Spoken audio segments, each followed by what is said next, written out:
January 13th, 2006, Buenos Aires, Argentina. The city held its breath. Chaos erupted. A bank under siege. 23 hostages inside.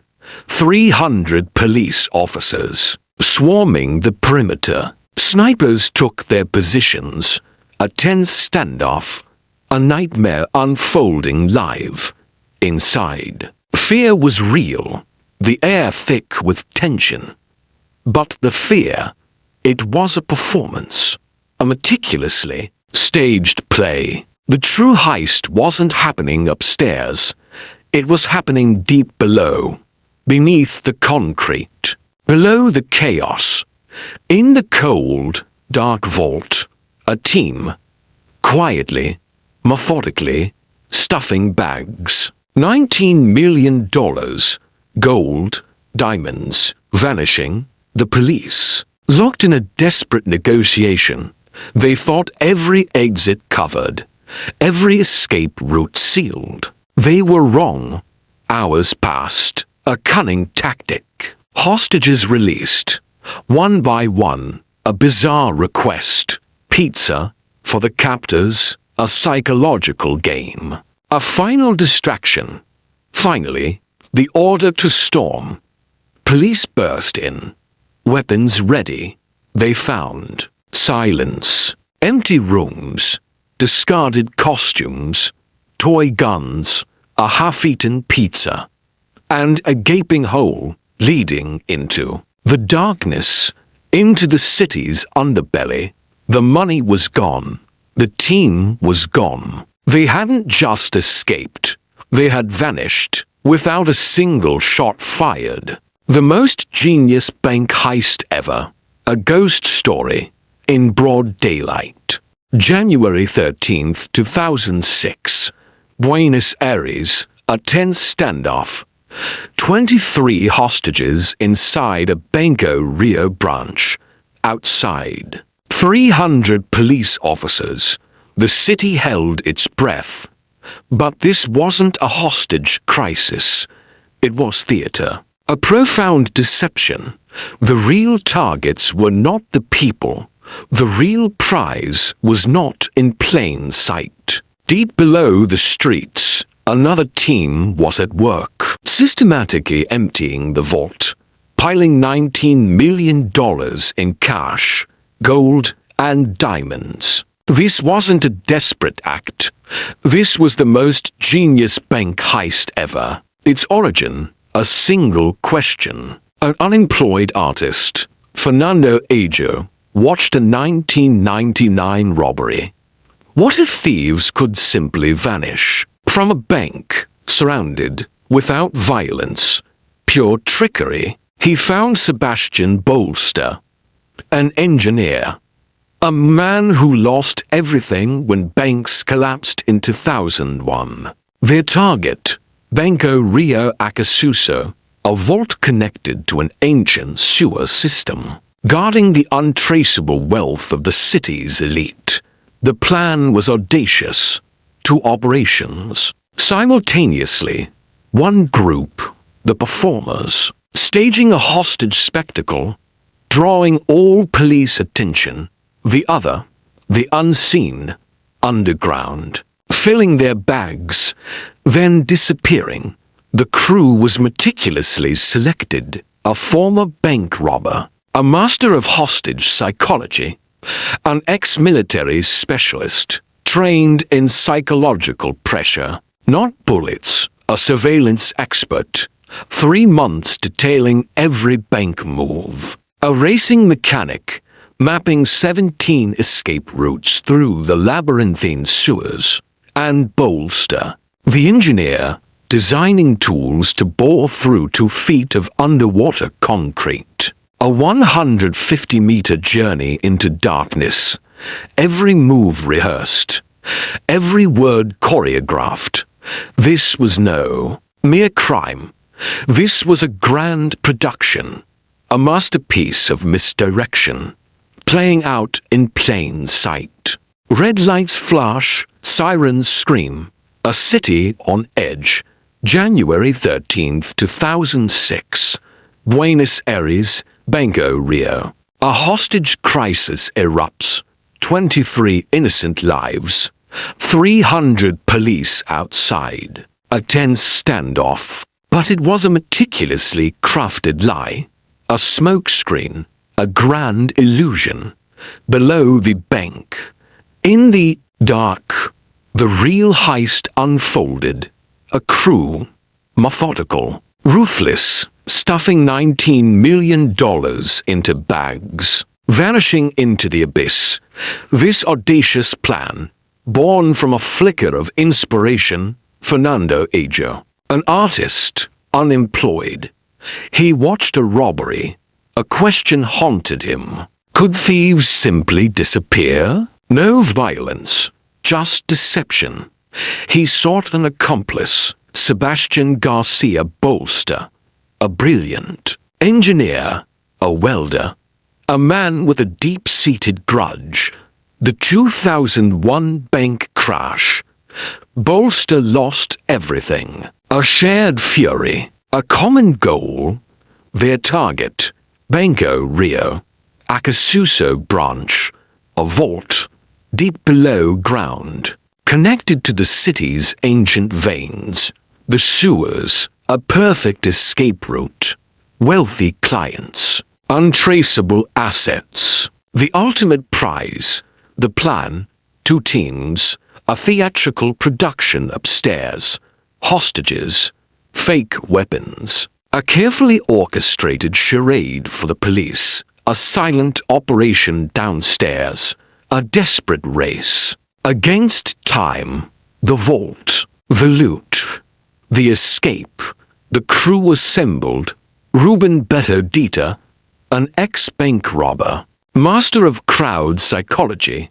Luis Mario Vitet, ex-military, a master of intimidation. No shots fired. Alberto Doc Solis, the shadow. 3 months of surveillance. Every detail mapped. Julian Zolo, Chaveria, the getaway driver, a former race mechanic.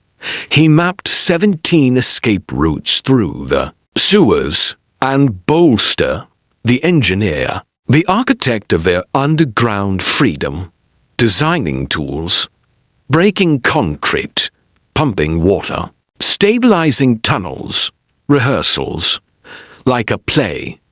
Every line, every action, timed to the second. Fake guns, synchronized watches, the weather, the environment, every variable accounted for. The vault, access, 150 meters of sewer, 2 feet of reinforced concrete, a hydraulic hammer. Underwater, a brutal task. The scene was chaos. 23 hostages, 300 police, a city on edge, but it was a lie, a calculated distraction.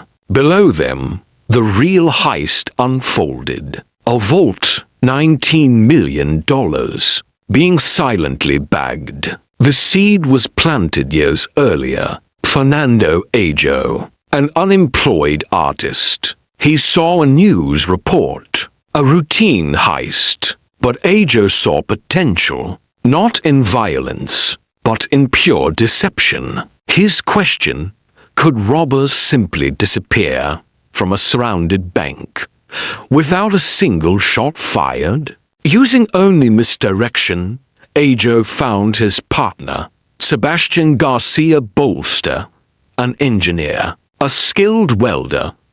Bolster had his own motive. He lost everything in the 2001 bank collapse. Their target, Banco Rio in Acasuso, a deep vault connected to the city's sewer system. A perfect target for untraceable assets. The plan was elegant, to synchronized teams, one above the stage group, creating a theatrical hostage crisis. Deceiving the police, the other below, the underground group, plundering the vault, then vanishing, They needed specialists. Ruben Beto Dieter, a former bank robber. He understood hostages. He knew police psychology. Luis Mario Vitet, the Uruguayan, ex-military, master of psychological pressure. His weapon, intimidation, not bullets. Alberto Doc Solis, the surveillance expert. 3 months, he mapped the bank. Every entrance, every exit, every minute detail. Julian Zolo Chavarria, the getaway driver, a former race mechanic. He surveyed 17 different sewer escape routes. And Bolster, the engineer, he measured, he calculated, he designed custom tools for breaking concrete, for pumping water, for shoring up a collapsing tunnel. Rehearsal was paramount, a meticulously choreographed play. Every line, every action, every second timed. Fake guns, synchronized watches. Even weather conditions were factored in. The underground path, 150 meters of sewer pipe, 2 feet of reinforced concrete, to be drilled through, underwater, with hydraulic hammers.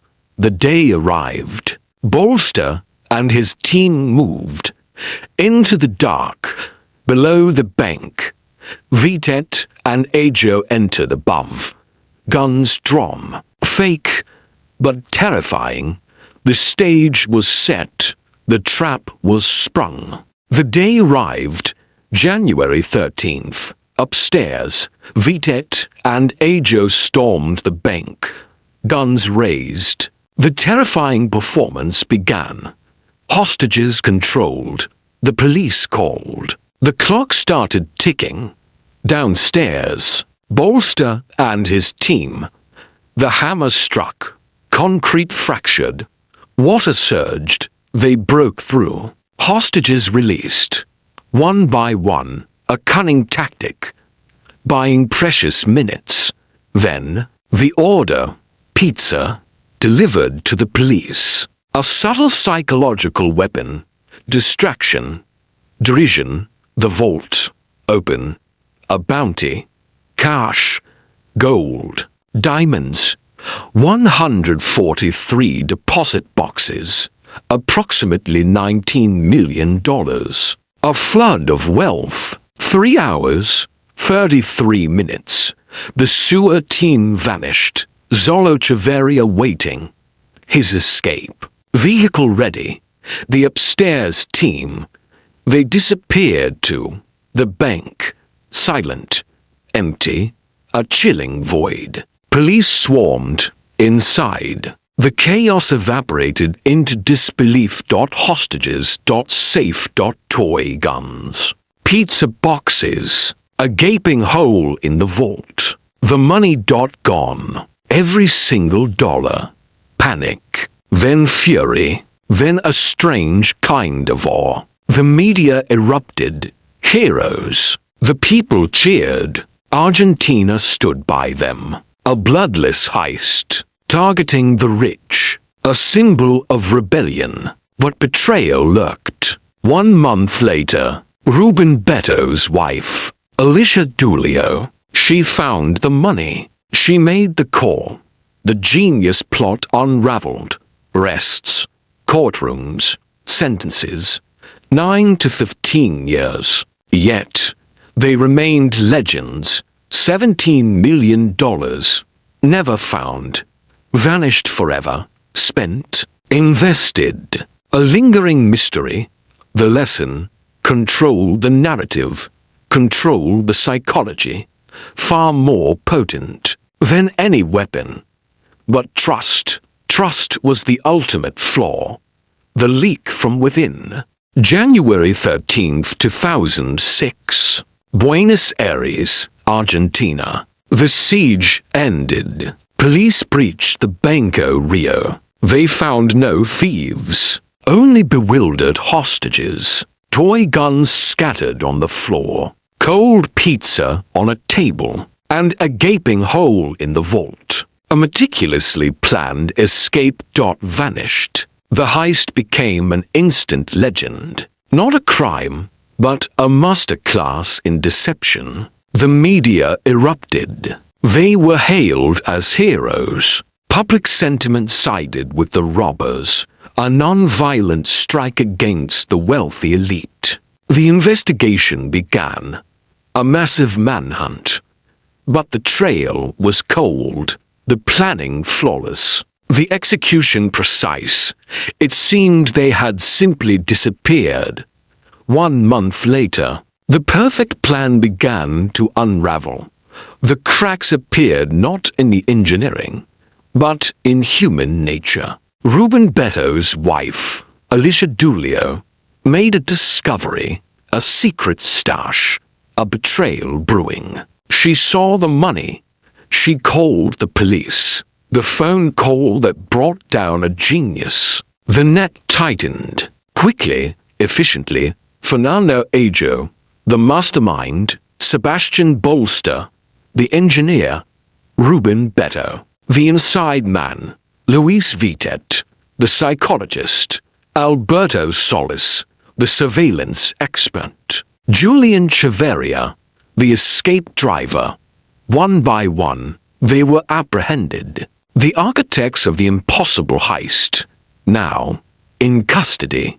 The legal proceedings were swift. Sentences ranged from 9 to 15 years. Justice served. Yet, public adoration persisted. The myth only grew stronger. But the physical evidence was stark. The Banco Rio was empty. One crucial detail remained. $17 million of the stolen assets, unrecovered, undisclosed, vanished as expertly as the thieves themselves had. It may have been spent. It may have been secretly invested. A final, tantalizing mystery. The ultimate lesson was clear. Mastery of script and psychology trumps brute force. But human trust, human relationships, these remained the weakest link. The brilliant plan collapsed not from police work, but from within. A simple act of betrayal. The end of the greatest bank heist ever. The audacious escape. The perfect crime. It didn't just echo through the sun-drenched streets of Buenos Aires. It resonated deep within the very soul of a nation. A legend was not merely born, but forged. A powerful narrative of ingenious defiance against a crumbling system. The national media, captivated, hailed them, not as common criminals, but as modern-day folk heroes. The public, still bearing the scars of devastating economic collapse, found unlikely champions in these men. They hadn't resorted to violence. They hadn't targeted the innocent, the vulnerable. Instead, they had struck a precise, symbolic blow against the very financial institutions that had, for so many, represented betrayal. But even the most brilliant of designs, the most meticulously crafted scheme, often carries a fatal, unforeseen flaw.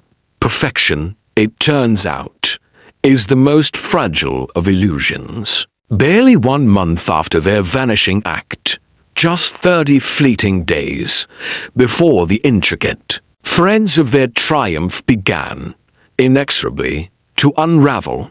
Ruben Beto, the seasoned thief, the old-school expert, a master of psychological strategy. His ultimate undoing wasn't hidden within the complex vault design, nor the labyrinthine escape route. It was rooted in a far simpler, far more dangerous act: trust. His own sanctuary, the intimate confines of his home, became the most inescapable trap.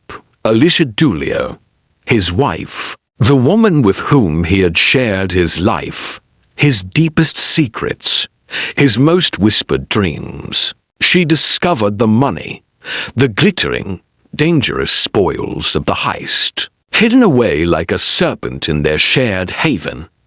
And in that shattering moment, her loyalty, the very foundation of their union, crumbled into dust. A single, desperate phone call, the most devastating, the most intimate betrayal imaginable. The authorities, always lurking just beyond the spotlight, moved with swift, surgical precision. One by one, the architects of the perfect crime were systematically rounded up.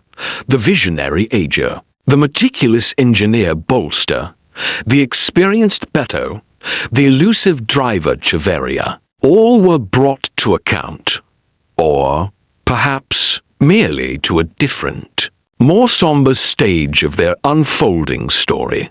The trials that followed were a national spectacle, sensational, unforgettable. But the sentences, when they finally came, were stark, unforgiving. 9 years, 15 years, years behind cold, unforgiving bars for a crime many across the country still believed was a courageous act, a kind of righteous rebellion. Yet, even incarcerated, stripped of their freedom, their legend refused to fade. It deepened. The public steadfastly refused to brand them as common criminals.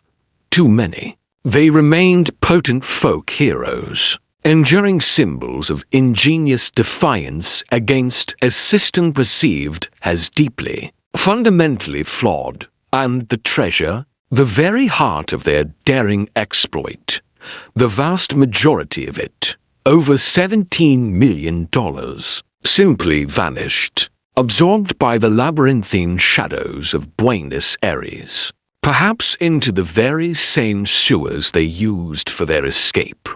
Was it secretly spent, squandered in obscurity, hidden away for a future that never came, or simply, utterly, irrevocably lost forever to the currents of time, the grand illusion, a testament to meticulous planning, to the cunning, almost artistic, power of psychology over brute force. But it stands as a stark, melancholic reminder, too, that even the most genius of schemes, the most audacious of dreams, can ultimately be shattered by the simplest, yet most profound of human frailties. The bonds of trust, the sting of betrayal, the inescapable, ultimate price of ambition, a price paid in freedom, and in the quiet, lingering sorrow of what might have been. The city held its breath, then exhaled, not in fear, but something else, a strange admiration, for men who took without violence, who outsmarted the system, a system many felt had failed them. Fernando Ajo, an artist, he dreamed of a heist, not of bloodshed, but of ballet, a vanishing act. Sebastian Bolster, a skilled engineer, he knew the pain of lost savings, the sting of betrayal by institutions. This wasn't just about money for them. It was a statement, a quiet roar against injustice. They became folk heroes, the gentlemen thieves. No shots fired, no innocent harmed, just a spectacular illusion, a daring act of defiance. The public saw their own frustrations reflected in a meticulously planned escape from a vault that symbolized untouchable wealth. Their betrayal came from within, a whisper of revenge, a wife's anger. But even then, the public's heart remained. They understood, they empathized with those who dared to dream of a different kind of justice, even if it broke the law. The money might be gone, but the story, that stayed, a human reflection, of what it means to feel truly wronged. January 13th, 2006. Buenos Aires, a bank surrounded, hostages inside. But this wasn't a standoff. It was a stage play, a meticulously crafted illusion. The true target, not the people. The vault below, $19 million, vanishing through a sewer system. No violence, just pure, audacious deception, a former artist's dream, to disappear without a trace. They wrote the script, they cast the roles, engineers, ex-military, master thieves, every detail. Rehearsed like a play. Fake guns, synchronized watches, even a pizza order, a psychological weapon. They didn't just rob a bank. They outsmarted an entire system. The public cheered these new heroes, a warning, then, not of brute force, but of brilliant minds. The power of a story, a script so perfect. It defied capture, almost betrayal, a wife's anger, the mastermind's caught. But $17 million remains, a phantom sum. The true lesson, control the narrative, control the world. But trust, that's the one variable no genius can truly account for. The ultimate weakness, and a chilling reminder for the future.